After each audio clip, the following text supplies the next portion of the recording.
Well, I'm delighted to welcome such a big crowd to sunny Castlewellan for the 37th anniversary of the National Hunger Strike Commemoration. Southdown Republicans are very honoured and privileged to be able to host this year's commemoration, not just because of course we're very proud of our own tradition, but this is also 100 years since the election of Countess Markievicz, so it's great to see so many Republican women who have been part of our struggles for so many years and who are still in the very vanguard of our struggle today. And it's also 220 years since the 1798 rebellion here in County Down, so we're very proud to be able to highlight the journey, the Irish Republican struggle for freedom over the years, and that's very much of what today's part of. But looking around, seeing huge crowds, it's great to see all 4 provinces and the diaspora represented in big numbers here today. And it's great too to have the families of our patriot dead and our hunger strikers here with us in Southdown. Our families of the great men and women who've given their lives, sacrificed everything for the Irish Republic, always hold a very special place in our hearts. So it's great to be able to welcome them here to Southdown. Well, that's it. Gohuntach will scaff the more Marshaw. The Hela and Castlewellan. It's good to see such a great crowd here in Castlewellan, celebrating the sacrifice of the women and Armagh and the men in the headsblocks, and particularly the hunger strikers. So well done to County Down and to Republicans who put this together.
Another massive turnout here in Castlewellan, County Down, in memory of the 10 men who died in hunger strike in the headsblocks of Long Cass, and also Michael Cahan and Frank Stagg.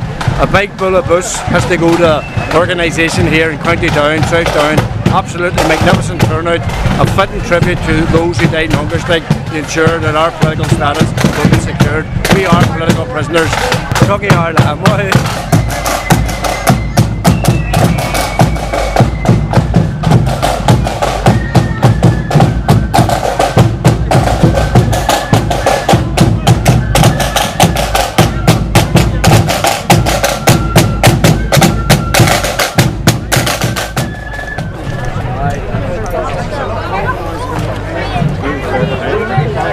Between 1917 and 1981, a total of 22 Irish men have died on hunger strike in this phase of the struggle for Irish unity. The roll of honour of these martyrs of Irish republicanism is as follows. Thomas Ice Carey, 5 days, 25th of September 1917, force-fed by a tube, died as a result. Terence McSweeney, Cork, 74 days, 25th of October 1920.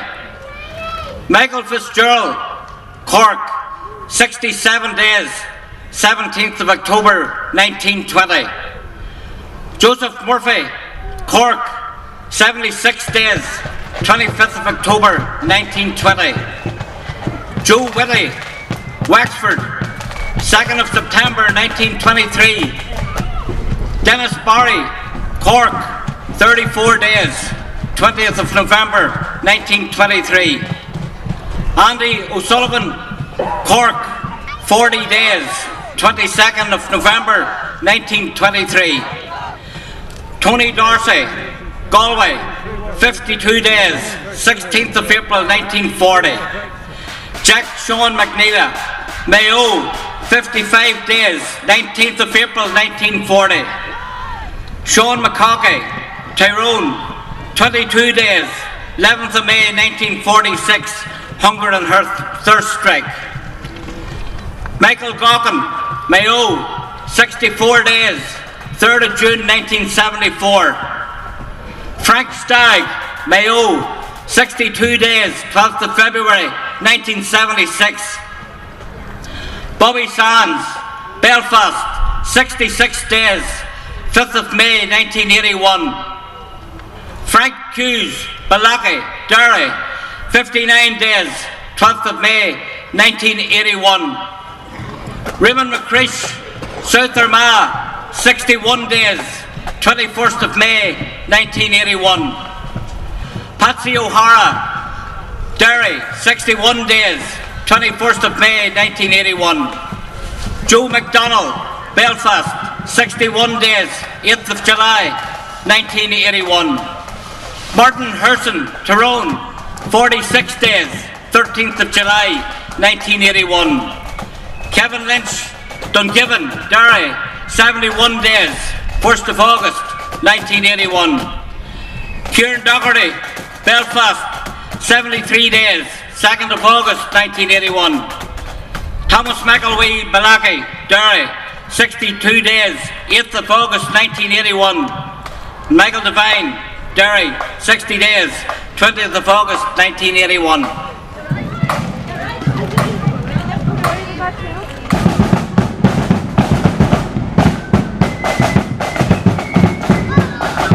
What compels young men to die? A death so long and cruel, to suffer years of pain and shame in solitary in jails. I speak of men like Hughes and Sands, O'Hara and McCreish, laying in the blocks of hell where brutality is released.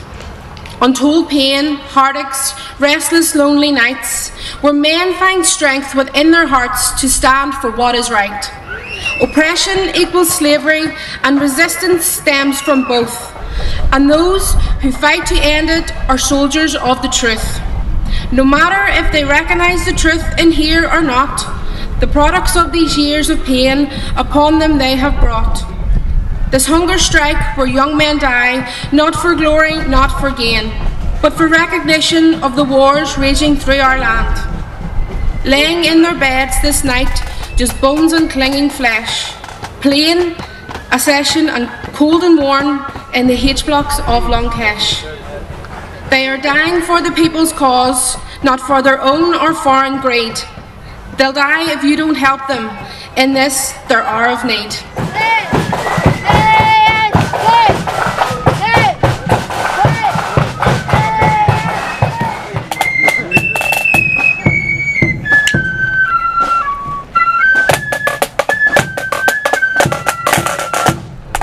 In recent times, much has been made of commemorations like this one today and our right to honour and pay tribute to our patriot dead. Just as in 1981, our political opponents want to criminalise our heroes and they want us to forget. Accordia, as we stand here today, let us send a message to friend and foe alike. We are proud of our fallen comrades and we will remember them.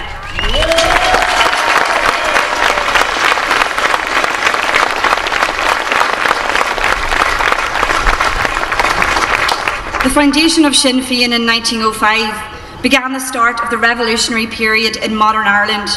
We have had 15 party presidents in that 113-year period, including the first female leader of any Irish party, Margaret Buckley from County Cork. And for the last 35 years, we've had the colossus world statesman that is Gerry Adams, TD.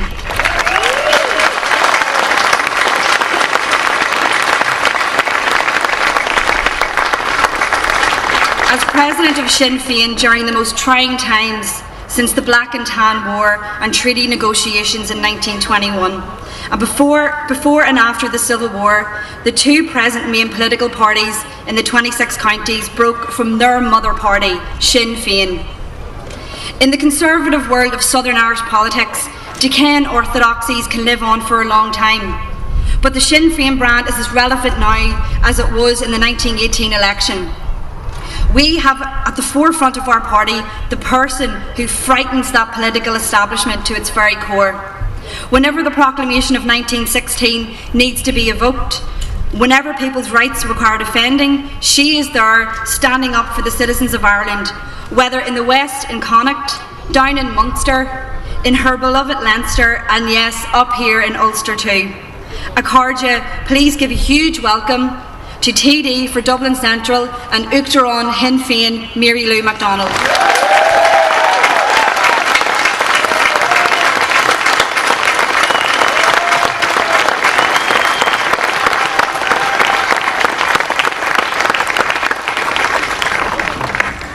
So, Arish Fáiltearomh Galéir Accordia Gael. Agus táid an sonniú chun comóra dhéanamh na léachra a fuarbás stailc olcris. Agus táid an sochan seasamh le muinsear na stailcóirí olcris. Spragan sibhmuid go Joe. Today, Irish Republicans commemorate the sacrifice and celebrate the lives of our hunger strikers. And we are, as ever, humbled to be here with the families of our hunger strikers, families who have given so much and who have carried their great loss with such dignity. You, all of you, continue to inspire all of us. The 1981 hunger strike was a pivotal moment in Irish history, which saw Republican prisoners thwart British government efforts to criminalise the struggle for a united Ireland. The bravery of the hunger strikers has inspired freedom-loving people right across the globe. And here in Ireland, Republicans remember with deep pride the sacrifice and the heroism of those who died in the H-blocks. Bobby Sands, Francis Hughes, Raymond McCreesh, Patsy O'Hara, Joe McDonnell, Martin Herson, Kevin Lynch, Kieran Doherty, Thomas McElwee and Michael Devine. We also remember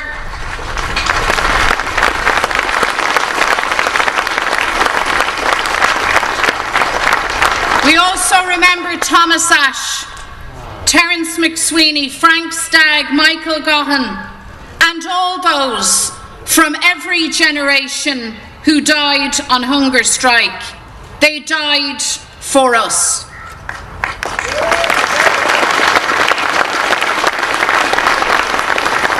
1981 was a watershed year in Irish history.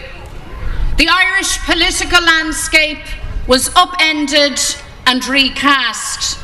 The election of Bobby Sands as MP for Fermanagh South Tyrone and the election of Kieran Doherty and Paddy Agnew as anti-H bloc TDs changed and charged the direction of Republican election strategy. It shattered the era of single-party government in the South. And the hunger strikers, our hunger strikers, gave Maggie Thatcher her answer. Because they would not be criminalised.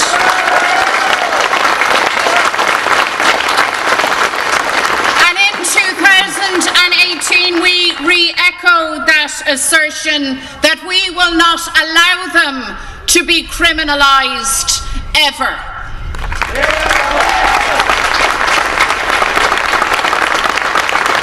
10 young men, young volunteers born into an oppressive sectarian state. 10 who took a stand.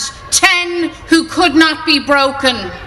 10 who amplified the words of Terence McSweeney, the Lord Mayor of Cork, who died on hunger strike in Brixton Prison in October 1920, when he said, "This contest of ours is not on our side a rivalry of vengeance, but one of endurance.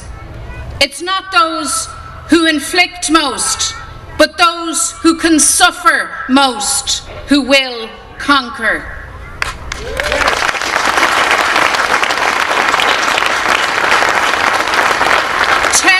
lives cut short, 10 grieving families, 10 figures who will never be forgotten, who loom large in Irish history. So 37 years on, many of the men and women who were active in the jail protests have raised their own families.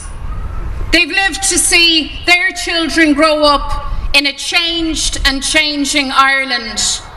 And today they see, as we see, that the legacy of the hunger strikers lives on. Because republicanism is renewed and revitalised. There are now more Republicans across this Ireland of ours than at any time since partition. And a new generation drives change. Change rooted in the Republican values of equality, of solidarity and of freedom. This year marks the centenary of the 1918 general election. That was the election in which a majority of Irish citizens turned their backs on Westminster and voted overwhelmingly for an independent Ireland.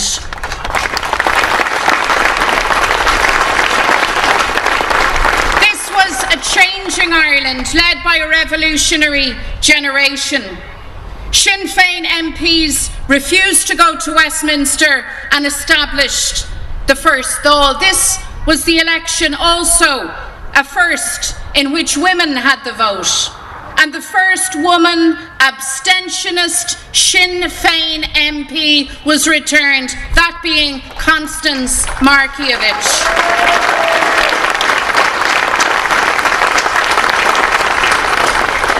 Today, friends, Ireland is again at a point of great change. Many of the old certainties are gone. Long-standing conservative forces have been weakened. The tide of history is with us who seek a progressive, inclusive future. The tide of history is with us, those who work for a united Ireland. And it's increasingly clear that the partition of Ireland is an obstacle to building a modern, open and forward-looking society. Economic and social challenges, the civil rights of women, of gay citizens, and of course Brexit and the prospect of a hard border further expose the fact that a divided Ireland does not serve the needs of our people, of any section of our people. Tá aontóg na hÉireann arás I lár an phlé fola túl agus tá gáil a referan chun éire a aon tú. Irish unity is back centre in the political discussion. A referendum on a united Ireland is provided for in the Good Friday Agreement, and the need for that referendum is now writ large. So it's no longer a case of if we have a unity referendum. It is, in fact, a question of when.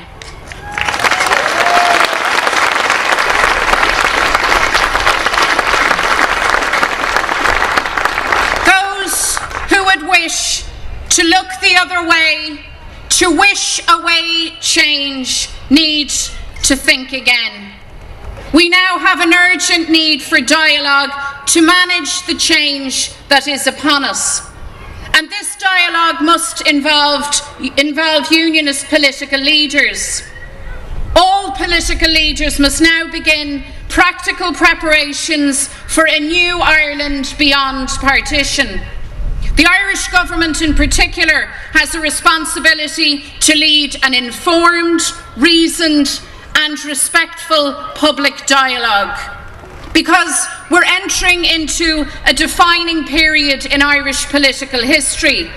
Change is coming, and it must be managed sensitively and imaginatively. A process of national reconciliation has to be central to any genuine effort to unite the people of our island. As Britain turns away from Europe, The appeal of being part of a new, outward-looking Ireland will, I believe, prove ever more attractive to some within the Unionist community. British identity, as we know, can and will be accommodated in a new Ireland. I know that Republican and Nationalist Ireland is open to the constitutional and political safeguards to make that happen. The right of Unionists to celebrate their history and their tradition, to recount their experiences and suffering, and to remember and honour their dead must be and will be respected. Just as our right to remember, to commemorate and to honour our dead will also be respected.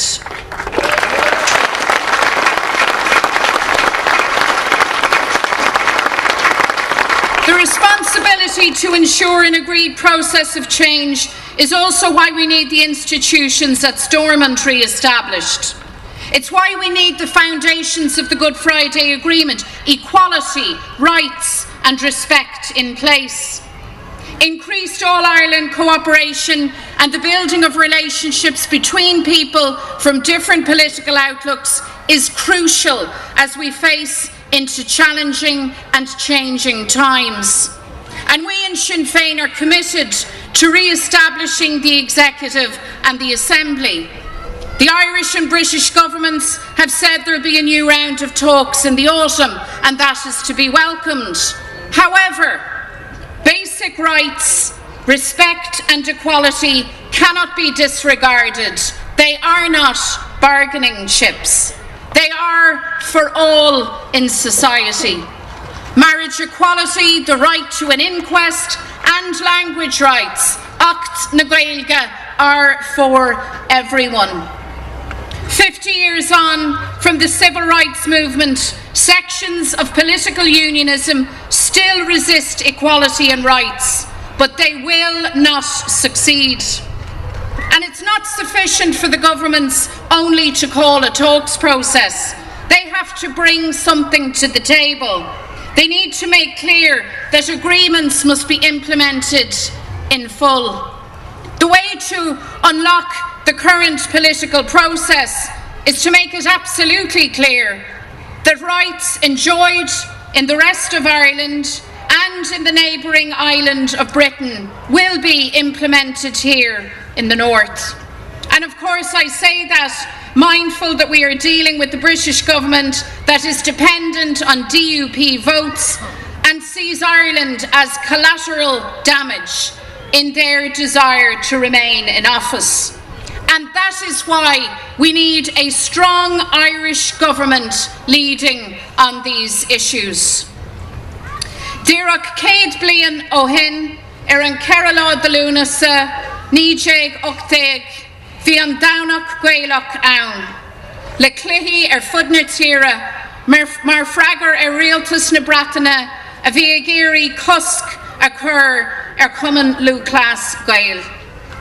100 years ago this weekend, on the 4th of August 1918, we had Gaelic Sunday. On that day, hundreds of football, hurling and camogie matches were played all over Ireland in defiance of a ban on the GAA from the British regime in Dublin Castle. It was an act of mass resistance by the Irish nation.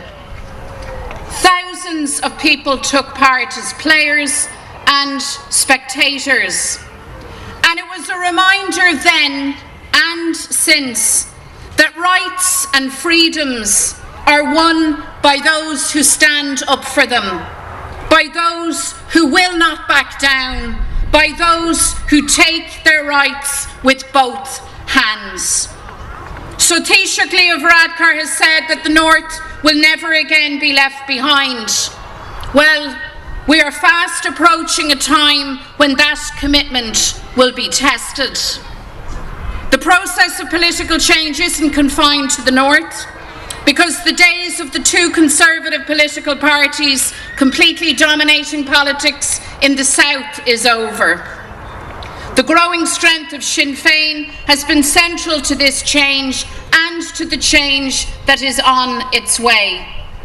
It's been evidenced in recent referendums. This generation is making political and social change, and there is much more to do. Broadening out that process to include more of our citizens, in particular those who need economic change, requires a new kind of government in Dublin. And only a government of which Sinn Féin is a major component will address the challenges that face our people. Only Sinn Féin will bring fairness, equality and social justice to the heart of government. Spragan na Stailcóirí Ochris Muid, sa lá atá inniu ann. Táid tumanse cinntiú gnéonfaí tír a thuaimid an áir dóibh. Beidh sé éire aontaithe síocháanta. Beidh deis rathúil ann. Agus neadar de chuid credamh de dá, de iscne, nó de cléanach gnéasach. The hunger strike and the hunger strikers lit a flame which burns brightly today in the heart of every Irish Republican. We remain deeply committed to ensuring that the type of Ireland we build will honour their extraordinary sacrifice. It will be an Ireland united and at peace with itself. It will be a successful, prosperous Ireland of opportunity for all, regardless of class, colour, religion, gender or sexual orientation. It will be an Ireland that finally takes its place among the nations of the world. An ancient European nation that stands squarely on the side of global justice. One that stands for emancipation, for freedom and for solidarity. And we will face political resistance on the way, be in no doubt of that. But Republicans are long-sighted and optimistic. Frustration, anger or negativity cannot and will not blunt or blur our political imagination, our political struggle and our political will. If anyone had the right to be frustrated, to be angry, to be negative, it was the prisoners of Longkesh, Armagh and elsewhere. But 37 years ago, naked and imprisoned, Bobby Sands looked beyond the immediate, daunting challenges that faced him and towards the future. When the system tried to break Bobby, his reply was, "Our revenge will be the laughter of our children." And we draw our inspiration from those words. Those words typify the generosity and hope of a real leader. A leader who could see beyond the challenges of today and into the opportunity of tomorrow. And that's the leadership, that's the hope, that's the positivity that should drive us today. Despite all of the challenges, the political frustrations that may confront us, we know in our hearts, we know in our heads that a new agreed Ireland is coming. As Bobby said, it is then, my friends, that we will see the rising of the moon. So gur míle maith go léir agus aig ling le chéile.